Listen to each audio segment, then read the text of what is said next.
What's up, gamers? Matt here with That's Fair Podcasting. Now, let's talk BioWare.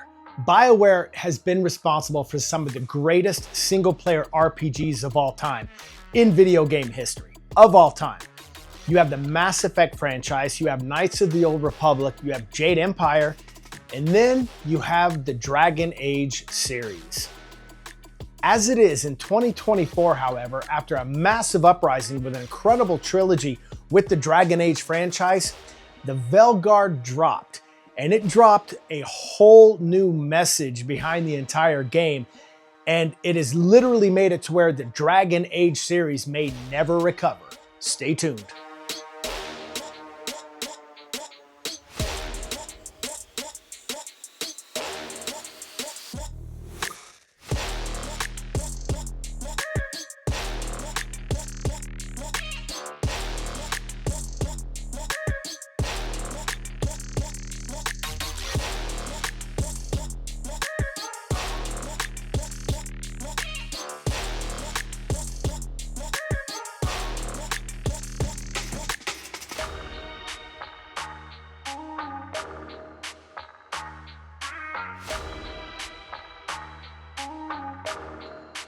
The level at which BioWare was such a powerhouse when it came to RPGs, I gotta tell you, if I had to list 10 favorite RPG video games of all time, there's no way in hell that BioWare doesn't even have at least 5 of them in the rankings of the top 10. But what happened? This is a studio that used to keep up with the likes of Bethesda, and then Dragon Age the Veilguard happened and shit just went downhill from there. But if you are new here, please feel free to subscribe to That's Fair Podcasting. Please like my video, help me in that algorithm. And if you don't do any of those and you just hear why the Dragon Age franchise is more than likely truly dead, thanks for sticking with me. I sincerely appreciate it. It would be 2003 when I first got to experience BioWare. Peak BioWare when it was Star Wars Knights of the Old Republic. I'm a massive Star Wars fan, have been since I was a little kid, which was a hell of a long time ago. But then they kept progressively getting better and better with their IPs. They had Mass Effect drop, and then of course Jade Empire, a standalone in 2005. Then Dragon Age came out in 2009, Dragon Age Origins. And as a D&D guy, I was so ecstatic. I cannot tell you how I was beside myself. The replay value of that game was massively high, and I couldn't wait for another follow-up, which we did get in Dragon Age 2, we know that. But for some reason, it just seemed like it didn't get as good after Dragon Age Origins. Again, 2009, then they had Dragon Age The Awakening, a massive expansion that was added on. And then I believe in 2011, once EA got their hooks into them, they made them rush Dragon Age 2, and that was still a fun game, don't get me wrong, but it felt so linear. And then Dragon Age Inquisition in 2014, which ultimately won Game of the Year, and rightfully so. But what happened? What actually happened, not just to the Dragon Age series, to the gaming industry as a whole? A shift in the industry literally about 6 or 7 years ago just shut that shit down as far as giving us the games that we could really thoroughly enjoy, let alone trust. I mean, the trust was gone, still is to this day. These progressive devs started pumping out this slop over and over, and I can't help but think that to me, it probably started back in 2020 with The Last of Us Part 2. The way Neil Druckmann and Naughty Dog were sneaky about their whole trailers, making it look like Joel was involved, never really, we had to find out through means of actually purchasing the game, unless you were smart, and unlike me, unless you were smart and you waited, and then you found out the fate of Joel, and then you found out the literal direction where The Last of Us was going. And let's be realistic, the television series or whatever it is didn't really help that franchise either. And I can't think that a Last of Us Part 3 is gonna be a very popular one among us gamers that make up the demographic, at least us, But anyway, these progressive devs began pumping out this slop, and it became more important to push their own diverse messaging in these games than it did to please the gamers and actually make the money. Yes, these were government-funded programs. They were making their money no matter what. But apparently, they didn't get the memo that we didn't give two shits about getting that garbage. And it goes to all the way to 2024's Dragon Age the Veilguard, led by Corinne Bush. I can't go over it properly, but a self-proclaimed queero-sexual gendermancer, whatever, ruined the Dragon Age and is now working for Wizards of the Coast. This idiot is able to fail upwards and move on to bigger and better, greener pastures. And how? This person, he is literally responsible for ruining the Dragon Age franchise. I know, I said he, it wants to be identified as a she, it was born as a male, it's a male to me, it's a man, I don't give a shit. I'm sorry, I'm not gonna play the game.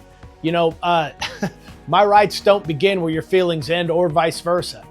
But having said that, they literally and specifically targeted this game to ruin this franchise, and that's exactly what happened.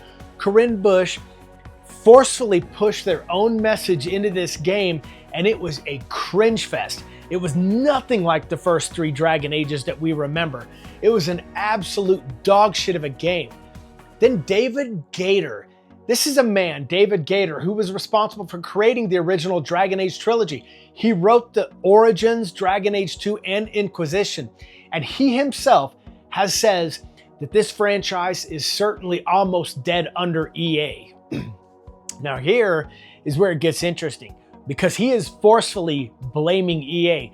Not once says anything about Corinne Bush, which maybe he's being polite, maybe he's not being polite. I'm not gonna be polite. I don't give a shit. Corinne Bush and his cronies ruined this whole franchise. There is nothing left of this franchise. And Gaider, who once called the Dragon Age trilogy Mass Effect stepchild, says he will never play Dragon Age to Veilguard because he knows too much about what happened inside behind the scenes with Veilguard. Now, this David Gaider is seemingly blaming EA more than anything, and why? I mean, yes, EA is a blight. I mean, they're literally the skid marks on the underpants of the video game industry. That is nothing new. Thank God EA has been bought out. Now, I don't think this is something that's literally going to really be a formal thing until I think maybe 2027 or later in 2026, bought out by 3 different investment companies. And hopefully, you know, they can make EA, they can put it back on the right track.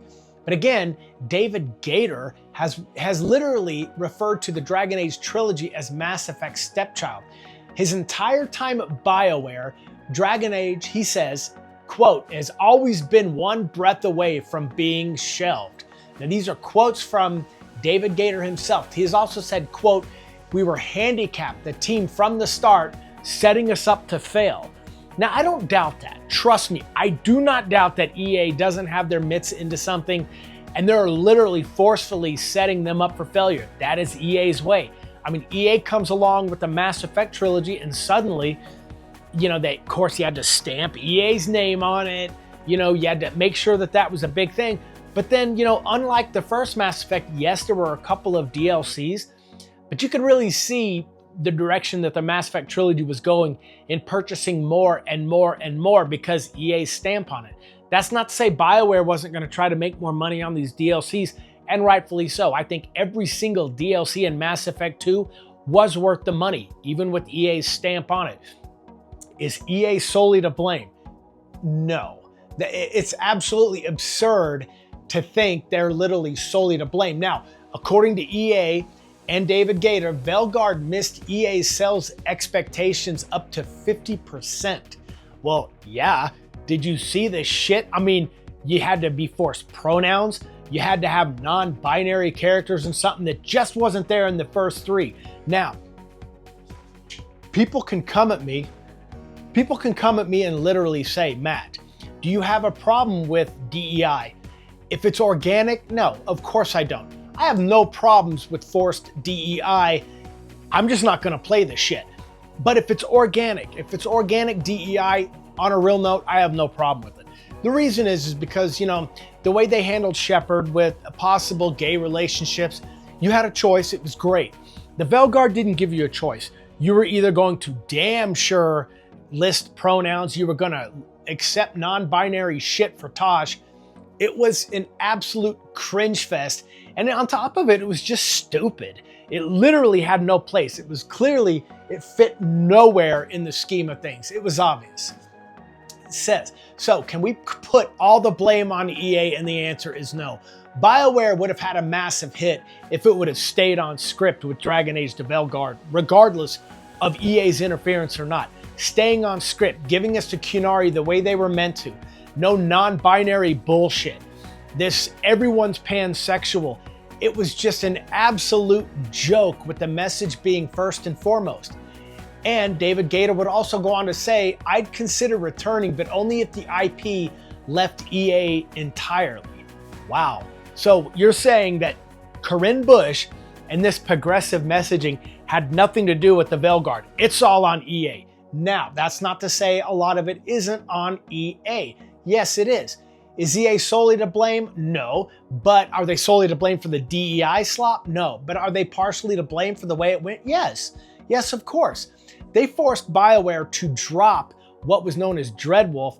They were originally wanting it to be an online game, and they forced it to literally change it to single player mode. So the way you see Dragon Age the Veilguard as far as gameplay mechanics, it was meant for an online game. There wasn't a lot of leeway for these people at BioWare to really make the change into single player. Not their fault. But are you telling me that it's EA's fault that progressive messaging was added in? Bullshit. There is no way. That is absolute bullshit. David Gator can't even... no way can he admit. You don't hear him really bringing it up anyway. But the DEI slop had nothing to do with EA. Now, it's EA's fault that they allowed it to stay in there. I mean, that was bullshit. But this progressive push only served to sever Dragon Age's head when it comes to the franchise moving forward. There is no franchise moving forward. I mean, also recently come forward, I've been watching stuff on how, you know, there was a discussion if EA was apparently wondering about remastering the first trilogy, and some people within BioWare brought it to EA and they wanted no part of it. I mean, let's be honest, if you were to remaster the first three, now that would be a difficult jump. According to EA, it would be a difficult jump from the engine. But can it be done? I guess. I think it can be done. Of course it can. You're telling me that they can remake Fallout 3 that came out in 2008, but they can't make Dragon Age Origins in 2009? Yes, different engines, I get that. Probably easier to remake a Fallout 3 than it would be a Dragon Age Origins, but apparently EA doesn't want money, because let's be honest about one thing. That would be a clutch move as far as trying to revitalize the Dragon Age series by at least remastering the first three, at least the first two. You know, maybe Inquisition doesn't need a remaster, maybe just a little bit of a polish, but I think that they could literally help revive this series and literally call Veilguard fodder, because Dragon Age the Veilguard is absolute dog shit. So I think it's a stupid move not to. I think, you know, and this is some recent talk within EA that there have been some developers within BioWare that have come forward pitching the idea of a remaster. EA wanted nothing to do with it. Apparently EA doesn't think money's worth it. But anyway, guys, that's going to close out the video. That's really all I had. For now, it does look like absolutely Dragon Age, the franchise itself, is dead, at least the first three. I mean, Dragon Age the Veilguard never really had any life of its own, obviously. It was an absolute dog shit of a game, and it ruined a wonderful trilogy, especially the first one. It was a well-crafted game fest at the beginning, and you have these idiots that come in 2024 and absolutely ruin the franchise. But again, guys, that's really all I had. Thank you so much for watching this video. Please feel free to subscribe to my channel. Maybe like my video, help me on that algorithm. And if you don't do any of those, that's fine. If you stuck with me this long, that's what matters the most. And to all you gamers out there, all love to you, and I'm outro.